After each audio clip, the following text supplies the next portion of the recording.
YouTube channel. ഇന്ന് നമ്മൾ discuss ചെയ്യാൻ പോകുന്നത് ഓസ്ട്രേലിയയിലെ രജിസ്റ്റേർഡ് നഴ്സ് ആയിക്കഴിഞ്ഞാൽ എത്രയായിരിക്കും നിങ്ങളുടെ ശമ്പളം എന്നുള്ള കാര്യത്തെക്കുറിച്ചിട്ടാണ്. ഒട്ടുമിക്ക നഴ്സസിൻ്റെയും ഡ്രീം കൺട്രിയാണ് ഓസ്ട്രേലിയ എന്നുള്ളത്. ഡ്രീം ഡെസ്റ്റിനേഷൻ ഓസ്ട്രേലിയ ആക്കി വെച്ചിരിക്കുന്ന ആളുകൾക്ക് വേണ്ടിയിട്ടാണ് നമ്മൾ ഇന്ന് ഈ വീഡിയോ ചെയ്യുന്നത്. ഓസ്ട്രേലിയയിലെ രജിസ്റ്റേർഡ് നഴ്സ് ആയിക്കഴിഞ്ഞാൽ സാലറി എത്ര കിട്ടും, ഈ ഒരു ടോപ്പിക്കിനെ കുറിച്ചിട്ടാണ് നമ്മൾ ഇന്ന് ഡിസ്കസ് ചെയ്യാൻ പോകുന്നത്. സാലറീനെ ഡിഫൈൻ ചെയ്യാനായിട്ട് കുറേയേറെ ഫാക്ടേഴ്സ് ഉണ്ട്. ഓരോ ഫാക്ടേഴ്സ് അനുസരിച്ചിട്ടാണ് സാലറി ഫിക്സ് ചെയ്യുന്നത്. ആദ്യം തന്നെ നമുക്ക് ആ ഫാക്ടേഴ്സ് എന്തൊക്കെയാണെന്ന് നോക്കാം. സ്റ്റേറ്റ്, എക്സ്പീരിയൻസ്, ഡെസിഗ്നേഷൻ, പിന്നെ ഹോസ്പിറ്റലിലാണോ അല്ലെങ്കിൽ ഏജ്ഡ് കെയറിലാണോ വർക്ക് ചെയ്യുന്നത്, നേച്ചർ ഓഫ് ജോബ്, ക്വാളിഫിക്കേഷൻ. ഈ പറഞ്ഞ മെയിൻ കാര്യങ്ങളൊക്കെ നോക്കിയിട്ടാണ് ഓസ്ട്രേലിയൻ എംപ്ലോയർ നിങ്ങളുടെ സാലറി ഡിസൈഡ് ചെയ്യുന്നത്. നമ്മുടെ നാട്ടിലും അതുപോലെ തന്നെയാണ് അല്ലേ. എക്സ്പീരിയൻസ് കൂടുതലുള്ളവർക്കും ഫ്രഷേഴ്സ് ആയിട്ടുള്ളവർക്കൊക്കെ സാലറിയിൽ വ്യത്യാസമുണ്ട്. അതുപോലെ തന്നെയാണ് ഓസ്ട്രേലിയയിലും. എല്ലാവർക്കും ഒരുപോലത്തെ സാലറി ആയിരിക്കില്ല. ഇനി ഈ പറഞ്ഞ ഫാക്ടേഴ്സൊക്കെ നമുക്ക് ഡീറ്റെയിൽ ആയിട്ട് തന്നെ നോക്കാം. ആദ്യം തന്നെ നമുക്ക് സ്റ്റേറ്റിനെ കുറിച്ച് ഡിസ്കസ് ചെയ്യാം. ഓസ്ട്രേലിയയിൽ പല സ്റ്റേറ്റ് ഉണ്ട്. For example NSW, Victoria, western Australia. അങ്ങനെ ഓരോ സ്റ്റേറ്റിലും ഓരോ സാലറിയാണ് ഉള്ളത്. പല സ്റ്റേറ്റിലും ബേസിക് സാലറിയിൽ വ്യത്യാസമുണ്ട്. ന്യൂ സൗത്ത് വെയിലിൽ കിട്ടുന്ന സാലറി ആയിരിക്കില്ല വിക്ടോറിയയിലുള്ളത്. അപ്പോൾ അതുപോലെ വെസ്റ്റേൺ ഓസ്ട്രേലിയയിലുള്ള സാലറി ആയിരിക്കില്ല വിക്ടോറിയയിലുള്ളത്. അപ്പോൾ അങ്ങനെ കുറച്ച് ചെറിയ ചെറിയ വ്യത്യാസങ്ങളുണ്ട്. എന്നാലും ഒരു $1 അല്ലെങ്കിൽ $1 to $2 ഒക്കെ ഡിഫറൻസ് ഉണ്ടാവുള്ളൂ. ഓരോ സ്റ്റേറ്റിനും ബേസിക് ഇത്ര സാലറി കൊടുക്കണം എന്നുള്ളൊരു റൂളും ഉണ്ട്. അതനുസരിച്ചിട്ടാണ് എംപ്ലോയേഴ്സ് സാലറി ഫിക്സ് ചെയ്യുന്നത്. അടുത്ത ഫാക്ടറാണ് എക്സ്പീരിയൻസ്. എക്സ്പീരിയൻസ് ഉള്ള നഴ്സസിനും ഫ്രഷ് ഗ്രാജുവേറ്റ്സ് ആയിട്ടുള്ള നഴ്സസിനും കിട്ടുന്ന സാലറിയിൽ തമ്മിൽ വ്യത്യാസമുണ്ട്.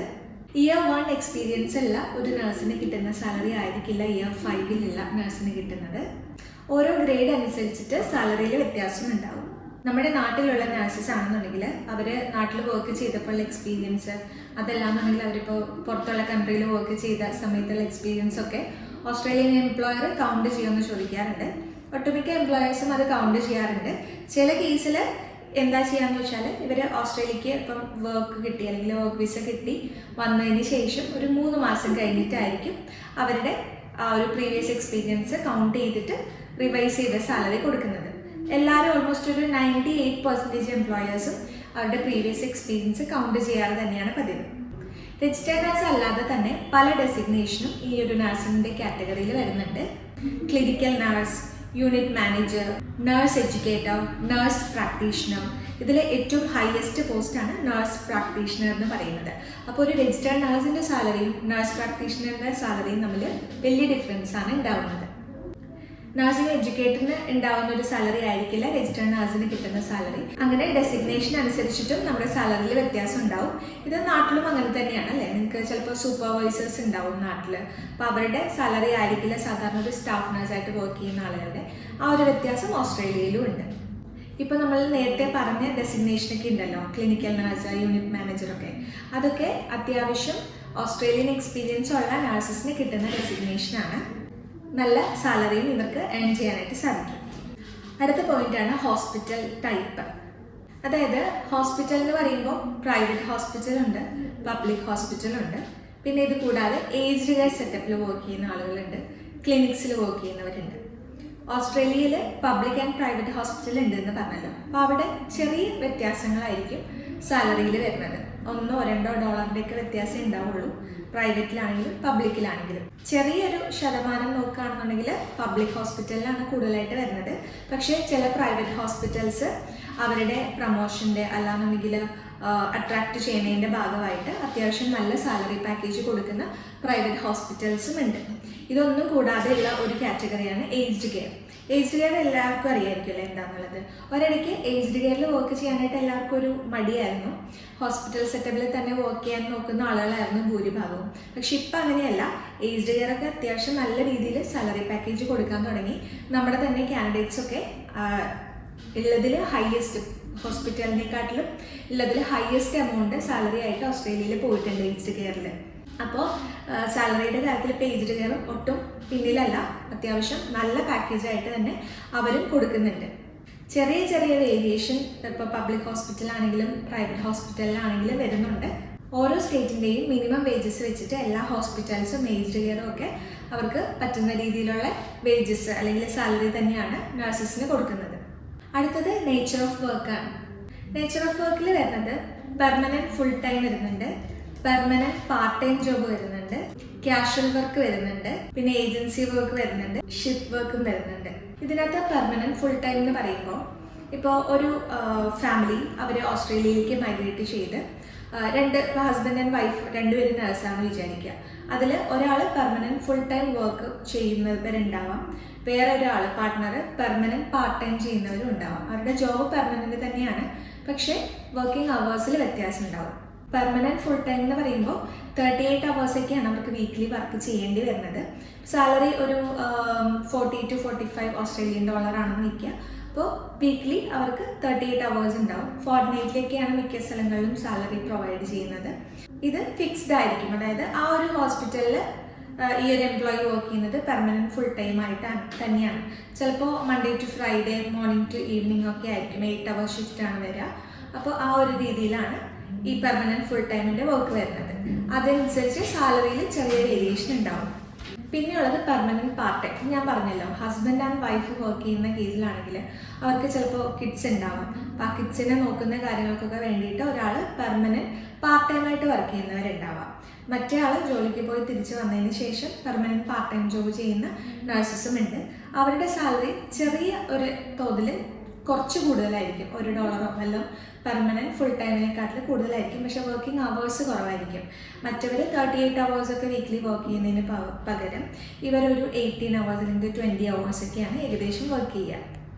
പെർമനൻറ്റ് ഫുൾ ടൈമിലുള്ളവർ വർക്ക് ചെയ്യുന്നത് 38 അവേഴ്സ് ആണെങ്കിൽ ഇവർ അതിനേക്കാട്ടിൽ കുറഞ്ഞ അവേഴ്സ് ആയിരിക്കും വർക്ക് ചെയ്യേണ്ടി വരുന്നുള്ളൂ. അപ്പോൾ ആ ഒരു അവറിന് കിട്ടുന്ന പേജ് എത്രയാണോ അത് ഇൻറ്റു അവർ ടോട്ടൽ വർക്ക് ചെയ്ത ആ ഒരു വീക്കിൽ വർക്ക് ചെയ്ത അവേഴ്സ് വെച്ചിട്ടാണ് സാലറി കാൽക്കുലേറ്റ് ചെയ്യുന്നത്. സാലറിയിൽ പെർ അവറിൽ ചെറിയ വേരിയേഷൻ ഉണ്ടാവും. അത് കൂടുതലായിട്ടും വരുന്നത് പെർമനൻറ്റ് പാർട്ട് ടൈം ആണെങ്കിൽ ചെറിയ വ്യത്യാസം ഉണ്ടാവുന്നേ ഉള്ളൂ. അടുത്തത് ക്യാഷ്വൽ വർക്കാണ്.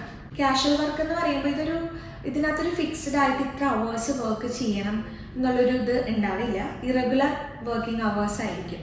എഗ്രിമെൻ്റ് കാര്യങ്ങളൊക്കെ ഉണ്ടാവും. ആ ഒരു എഗ്രിമെൻ്റ് അനുസരിച്ചിട്ട് ചിലപ്പോൾ അവരുടെ ഓഫറിൽ പറയുന്നത് വീക്ക്ലി ഇത്ര അവേഴ്സ് വർക്ക് ചെയ്യണം എന്നുള്ള രീതിയിൽ എന്തെങ്കിലും ഒരു എഗ്രിമെൻ്റ് കാര്യങ്ങളൊക്കെ ഉണ്ടാവും. അപ്പോൾ അതനുസരിച്ച് കുറച്ച് അവേഴ്സ് മാത്രമാണ് ഇവർക്ക് വർക്ക് ചെയ്യാനായിട്ട് പറ്റത്തുള്ളൂ. പക്ഷേ ഇത് നമുക്ക് സെക്യൂർ ആയിട്ടുള്ളൊരു കാര്യവുമല്ല ക്യാഷ്വൽ വർക്ക് എന്ന് പറയുന്നത്. പക്ഷേ സാലറി അത്യാവശ്യം നല്ല രീതിയിലുള്ള സാലറി തന്നെ ഉണ്ടാവും. പിന്നെയുള്ളത് ഏജൻസി വർക്കാണ്. ഏജൻസി വർക്ക് എന്ന് പറയുമ്പോൾ ഏജൻസിയിൽ ലൈക്ക് ഇപ്പോൾ ഒരു ഏജൻസിയുടെ അണ്ടറിൽ രജിസ്റ്റർ ചെയ്തിട്ട് നമുക്ക് ഏതെങ്കിലും ഒരു ഹോസ്പിറ്റലിൽ വേക്കൻസി വരുമ്പോൾ ആ ഒരു പെർട്ടിക്കുലർ ഡിപ്പാർട്ട്മെൻറ്റിലോ വല്ല വേക്കൻസി വരുമ്പോൾ ഏജൻസിയിൽ രജിസ്റ്റർ ചെയ്തിട്ടുള്ള നഴ്സസ് ഉണ്ടാവും. അവരെ ഇൻഫോം ചെയ്യും. അവർ പോയിട്ട് അവിടെ ആ ഒരു അന്നേ ദിവസത്തെ ആ ഒരു ഷിഫ്റ്റ് ചെയ്യുന്നതിന് വേണ്ടിയിട്ടുള്ള എമൗണ്ട് അവർക്ക് കൊടുക്കും. അങ്ങനെയാണ്. പക്ഷേ ഇതിന് സാലറി അത്യാവശ്യം നല്ല പാക്കേജ് തന്നെയാണ് ഉണ്ടാവുക. സാലറി അല്ല, ആ ഒരു ഡെയിലി അല്ലെങ്കിൽ അവർലി ബേസിസിലാണ് കൊടുക്കുന്നത്. $75 മുതലൊക്കെ കൊടുക്കുന്ന ഏജൻസികളും അവൈലബിൾ ആണ് ഒരു മണിക്കൂർ. അപ്പോൾ അവരിപ്പോൾ 8 അവേഴ്സ് വർക്ക് ചെയ്യുകയാണെങ്കിൽ അവർക്ക് അത്യാവശ്യം നല്ലൊരു വേജ് തന്നെ അന്നത്തെ ദിവസം ഏൺ ചെയ്യാനായിട്ട് പറ്റും. പക്ഷേ ഇത് ഫിക്സ്ഡ് അല്ല. അവർക്ക് വർക്ക് ഉണ്ടെങ്കിൽ അല്ലെങ്കിൽ ആ ഒരു ഏതെങ്കിലും ഒരു ഹോസ്പിറ്റലിൽ അന്നത്തേക്ക് ഒരു ദിവസത്തെ ഷിഫ്റ്റ് അവർക്ക് ആളെ കിട്ടിയില്ല എന്നുണ്ടെങ്കിൽ മാത്രമാണ് ഏജൻസിക്ക് കൊടുക്കുകയുള്ളൂ. അങ്ങനെയുള്ളതാണ് ഏജൻസി വർക്ക് എന്ന് പറയുന്നത്. സാലറി അത്യാവശ്യം നല്ലപോലെ ഉണ്ടാവും. പക്ഷേ ഇതിനകത്ത് സെക്യൂർഡ് അല്ല, വർക്കും സെക്യൂർഡ് അല്ല. നിങ്ങൾക്ക് എപ്പോഴെങ്കിലും ജോബ് കിട്ടുന്ന ആ ഒരു അല്ലെങ്കിൽ ഇത് അവർ അലോട്ട് ചെയ്ത് തരുവാണെന്നുണ്ടെങ്കിൽ ആ സമയത്ത് വർക്ക് ചെയ്യാൻ പറ്റത്തുള്ളൂ. ചില നഴ്സസ് ഇപ്പോൾ പെർമനൻറ്റ് പാർട്ട് ടൈം ഒക്കെ വർക്ക് ചെയ്യുന്നവർ ഇതുപോലെ ഏജൻസി വർക്കും ക്യാഷ്വൽ വർക്കൊക്കെ ചെയ്യുന്നവരുമുണ്ട്. എക്സ്ട്രാ ഇൻകം പോലെ അവർക്ക് അങ്ങനെ വർക്ക് ചെയ്യാനും പറ്റും. ഇതിൽ വ്യത്യാസം എന്താണെന്ന് വെച്ചാൽ നമ്മളിപ്പോൾ ഒരു ഹോസ്പിറ്റലിൽ ഫുൾ ടൈം വർക്ക് ചെയ്യുന്നു അല്ലെങ്കിൽ പാർട്ട് ടൈം വർക്ക് ചെയ്യുന്നു, 48 അല്ലെങ്കിൽ $44 പെർ അവർ ആണ് കിട്ടണമെങ്കിൽ ഇതുപോലെ ഏജൻസി വർക്ക് ചെയ്യുമ്പോൾ അവർക്ക് ഇതിൻ്റെ ഡബിൾ ആയിരിക്കും കിട്ടുക ഒരു ദിവസം പെർ അവർ സാലറി. അപ്പോൾ ആ ഒരു വ്യത്യാസമുണ്ട്. അങ്ങനെ വർക്ക് ചെയ്യുന്നവരും ഓസ്ട്രേലിയയിലുണ്ട്. പിന്നെ ഉള്ളത് ഷിഫ്റ്റ് വർക്ക്. ഷിഫ്റ്റ് വർക്ക് എല്ലാവർക്കും അറിയാമായിരിക്കുമല്ലോ എന്താണെന്നുള്ളത്. മോർണിംഗ് ഷിഫ്റ്റ് ഉണ്ടാവും, ഈവനിങ് ഷിഫ്റ്റ് ഉണ്ടാവും, നൈറ്റ് ഷിഫ്റ്റ് ഉണ്ടാവും. അപ്പോൾ ഇപ്പം മോർണിംഗ് ഷിഫ്റ്റിന് നോർമൽ സാലറി 44 ആണെന്ന് വയ്ക്കുക. അപ്പോൾ നൈറ്റ് ഷിഫ്റ്റിലേക്ക് നമുക്ക് ഈ ഒരു എമൗണ്ട് ആയിരിക്കില്ല, അതിനേലും കൂടുതലായിരിക്കും കിട്ടുക. അത്യാവശ്യം നല്ല ബെനിഫിറ്റ് തന്നെ ഉണ്ടാവും. പിന്നെ നാഷണൽ ഹോളിഡേയിൽ വർക്ക് ചെയ്യുകയാണെങ്കിൽ ഡബിൾ സാലറി ആയിരിക്കും. ഈവനിങ് ഷിഫ്റ്റ് ആണെങ്കിൽ സാലറിയിൽ വ്യത്യാസം ഉണ്ടാവും. സോ ഷിഫ്റ്റ് വർക്ക് അനുസരിച്ചിട്ട് സാലറിയിൽ വ്യത്യാസം വരാറുണ്ട്. ഇനി അടുത്താണ് ക്വാളിഫിക്കേഷൻ. ക്വാളിഫിക്കേഷൻ എന്ന് പറയുമ്പോൾ ബാച്ചിലർ ഓഫ് നഴ്സിംഗ് കഴിഞ്ഞ ആളുകളുണ്ടാവാം, മാസ്റ്റർ ഓഫ് നഴ്സിംഗ് കഴിഞ്ഞവരുണ്ടാവാം, പിന്നെ GNM കഴിഞ്ഞിട്ട് ഇപ്പോൾ UK അയർലൻഡ് പാത്വേ വഴി രജിസ്ട്രേഷൻ എടുത്ത നഴ്സസ് ഉണ്ടാവാം. ഇവരുടെയൊക്കെ ക്വാളിഫിക്കേഷന് വ്യത്യാസം ഉള്ളത് കൊണ്ട് സാലറിയിലും വ്യത്യാസം ഉണ്ടാവും. ഓസ്ട്രേലിയയിൽ ഇപ്പം മാസ്റ്റർ ഓഫ് നഴ്സിംഗ് ചെയ്ത ഒരു കാൻഡിഡേറ്റ് ആണെന്നുണ്ടെങ്കിൽ, അവർ രജിസ്റ്റേർഡ് നഴ്സായിട്ട് വർക്ക് ചെയ്യുകയാണെന്നുണ്ടെങ്കിൽ അവർക്ക് 50 സെൻറ്റ് ഓർ $1 ഒക്കെ പെർ അവർ കൂടുതലുണ്ടാവും. അപ്പോൾ അതുകൊണ്ട് ക്വാളിഫിക്കേഷനും ഇതിനെ ഡിപ്പെൻഡ് ചെയ്യുന്ന ഒരു ഫാക്ടർ തന്നെയാണ്. ഇനിയിപ്പോൾ എല്ലാവർക്കും ഇപ്പോഴത്തെ ഒരു റേഞ്ച് അനുസരിച്ചിട്ട് എത്രയായിരിക്കും ഓസ്ട്രേലിയയിലെ സാലറി, ആ ഒരു കാര്യം അറിയാനായിട്ട് എല്ലാവർക്കും ആഗ്രഹം ഉണ്ടാവും. ഇപ്പോൾ നമുക്ക് കിട്ടിക്കൊണ്ടിരിക്കുന്നത് 44 ഓസ്ട്രേലിയൻ ഡോളർ അല്ലെങ്കിൽ ഒരു 43 ഓസ്ട്രേലിയൻ ഡോളർ മുതൽ 49 ഓസ്ട്രേലിയൻ ഡോളർ വരെയൊക്കെയാണ് എംപ്ലോയേഴ്സ് ഇപ്പോൾ ഓഫർ ചെയ്തുകൊണ്ടിരിക്കുന്നത്. ഒരിടയ്ക്ക് കുറച്ചും കൂടിയൊക്കെ എക്സ്പീരിയൻസ് ഒക്കെ നോക്കിയിട്ട് കുറച്ചും കൂടി കൂടുതലായിരുന്നു, 51 കിട്ടിയ കേസസും ഒക്കെ ഉണ്ട്. പക്ഷെ ഇപ്പോൾ ഒരു 44 to 49 ഓസ്ട്രേലിയൻ ഡോളർ പെർ അവറൊക്കെയാണ് പറയുന്നത് സാലറി. പക്ഷേ ഇത് ബേസിക് സാലറിയാണ്, അതായത് വേറെ ഷിഫ്റ്റ് വർക്കോ കാര്യങ്ങളോ ഒന്നും പറയാണ്ട് ഉള്ള പെനാൽറ്റി ഒന്നും ഇല്ലാണ്ടുള്ള നോർമൽ സാലറിയാണ്. പക്ഷെ അങ്ങനെയല്ല, ഓസ്ട്രേലിയയിൽ ഈവനിങ് ഷിഫ്റ്റ് ചെയ്യുകയാണെങ്കിലും ഞാൻ നേരത്തെ പറഞ്ഞതുപോലെ പിന്നെ പബ്ലിക് ഹോളിഡേയ്സിൽ വർക്ക് ചെയ്യുകയാണെങ്കിലും ഒക്കെ സാലറി നന്നായിട്ട് വ്യത്യാസം ഉണ്ടാവും. അപ്പോൾ അതനുസരിച്ചിട്ട് ഇവരുടെ മന്ത്ലി സാലറിയിലും വ്യത്യാസം വരുന്നുണ്ട്. എക്സ്പീരിയൻസ് ഒരു വലിയൊരു ഫാക്ടർ തന്നെയാണ്. ഫ്രഷേഴ്സ് ആയിട്ടുള്ള നമ്മുടെ IQNMs ഇൻ്റർനാഷണലി ക്വാളിഫൈഡ് നഴ്സസ് വരുമ്പോൾ അവരുടെ സാലറി ബേസിക് ആയിട്ടുള്ളതായിരിക്കും കൊടുക്കുക.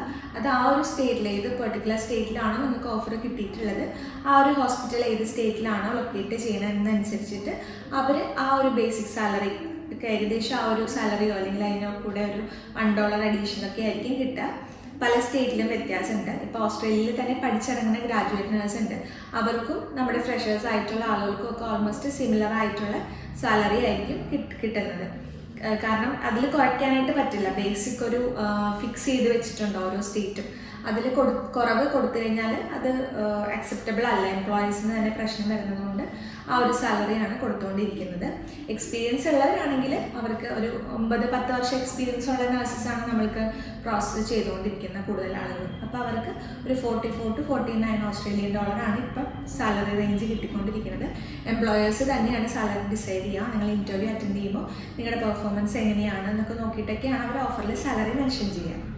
ഇപ്പോൾ പറഞ്ഞത് ബേസിക് പേ എന്ന് പറഞ്ഞല്ലോ. ഒരു നഴ്സ് ഒരു 1 ഇയറിൽ ഉണ്ടാക്കുന്ന സാലറി, ഓസ്ട്രേലിയയിലെ ബേസിക് പേ വെച്ചിട്ട് ഉണ്ടാക്കുന്ന സാലറി എന്ന് പറയുന്നത് മിനിമം 40 ആണ്. 40 to 50 lakhs ആണ് അവരുടെ ആനുവൽ ഇൻകം വരിക. പക്ഷേ ഇതിനകത്തുനിന്ന് ടാക്സ് പോകാറുണ്ട്, ഒരു 30 to 35% ടാക്സ് പോകാറുണ്ട്. ടാക്സ് കൊടുത്താലും നിങ്ങൾക്ക് അങ്ങനെ അതിനകത്ത് വേറെ നെഗറ്റീവ് വിചാരിക്കേണ്ട കാര്യമൊന്നുമില്ല. കാരണം അത്രയും ലൈഫ് സ്റ്റൈലും നമ്മുടെ ബാക്കിയുള്ള ബെനിഫിറ്റ്സ് ഒക്കെ നോക്കുമ്പോൾ അത് നമുക്ക് യൂസ്ഫുൾ തന്നെയാണ്. ഓസ്ട്രേലിയയിൽ രജിസ്റ്റേർഡ് നഴ്സ് എന്ന് പറയുമ്പോൾ ഹൈ പെയ്ഡ് ഇൻകം കാറ്റഗറിയിൽ വരുന്ന ആളുകളാണ്. നമ്മുടെ നാട്ടിൽ നേരെ തിരിച്ചാണെങ്കിലും ഓസ്ട്രേലിയയിൽ ഹൈ പെയ്ഡ് ഇൻകമാണ് നഴ്സസിന് കിട്ടുന്നത്. ഇപ്പം നമുക്ക് ടാക്സ് കൊടുക്കാണ്ട് വരുന്ന കേസസ് എന്ന് പറഞ്ഞാൽ ഒരു ലിമിറ്റ് അല്ലെങ്കിൽ ഒരു പെർട്ടിക്കുലർ എമൗണ്ടിൽ താഴെയുള്ള സാലറി ആണെന്നുണ്ടെങ്കിൽ നിങ്ങൾക്ക് ടാക്സ് കൊടുക്കണ്ട. പക്ഷേ രജിസ്റ്റേർഡ് നഴ്സ് അത്യാവശ്യം നല്ല പേയ്മെൻറ്റ് കിട്ടുന്നത് കൊണ്ട് നിങ്ങൾ ടാക്സബിൾ കാറ്റഗറിയിൽ തന്നെയാണ് വരുന്നത്.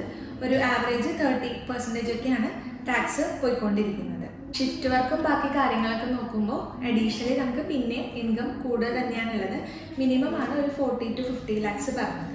അപ്പോൾ ഈ ഒരു വീഡിയോ എല്ലാവർക്കും യൂസ്ഫുൾ ആയി എന്ന് വിചാരിക്കുന്നു. സാലറിയുടെ ആ ഒരു കാര്യങ്ങൾ ഒക്കെ ഫിക്സ് ചെയ്യുന്നത് ഈ പറഞ്ഞ ഡീറ്റെയിൽസ് ഒക്കെ വെച്ചിട്ടാണ്. നമ്മുടെ IQNMസിന് ഇപ്പം കിട്ടിക്കൊണ്ടിരിക്കുന്നത് 44 to 49 Australian dollar per hourly rate എന്നുള്ള രീതിക്കാണ് കിട്ടിക്കൊണ്ടിരിക്കുന്നത്. കുറേ പേർക്ക് ഓഫർ വരുന്നുണ്ട് ഈ ഒരു സെയിം റേഞ്ചിലൊക്കെ തന്നെയാണ് വരുന്നത്. ഓസ്ട്രേലിയൻ നഴ്സിംഗ് രജിസ്ട്രേഷൻ പ്രോസസ്സാണ് നമ്മൾ മെയിനായിട്ട് ചെയ്യുന്നത്. രജിസ്ട്രേഷൻ പ്രോസസ്സ് നോക്കുന്ന ആളുകളാണെന്നുണ്ടെങ്കിൽ നമ്മളെ വാട്സപ്പ് നമ്പറിൽ മെസ്സേജ് ചെയ്യാവുന്നതാണ്. കൂടുതൽ നമ്മൾ പ്രിഫർ ചെയ്യുന്നത് വാട്സപ്പ് മെസ്സേജസ് ആണ്, നമ്മൾ റിപ്ലൈ ചെയ്യുന്നതായിരിക്കും. ഇനി അടുത്ത വീഡിയോയിൽ ഓരോ സ്റ്റേറ്റിൻ്റെയും സാലറിനെ കുറിച്ച് നമുക്ക് എക്സ്പ്ലെയിൻ ചെയ്ത് പറയാം. ഓരോ സ്റ്റേറ്റിലും എത്രയാണ് സാലറി വരുന്നത്, ഈ ഇത്ര വർഷം എക്സ്പീരിയൻസ് ഉള്ള നഴ്സിന് എത്ര സാലറി കിട്ടും, അങ്ങനത്തേക്കുള്ള ഇൻഡെപ്ത് ആയിട്ടുള്ള കാര്യങ്ങൾ അടുത്ത വീഡിയോസിൽ പറയുന്നതായിരിക്കും. നമ്മുടെ ചാനൽ ഇതുവരെ സബ്സ്ക്രൈബ് ചെയ്തിട്ടില്ലാത്ത ആളുകളാണെങ്കിൽ ചാനൽ ഒന്ന് സബ്സ്ക്രൈബ് ചെയ്തേക്കുക. പുതിയൊരു യൂസ്ഫുൾ വീഡിയോ ആയിട്ട് വരുന്നവരെ ബൈ.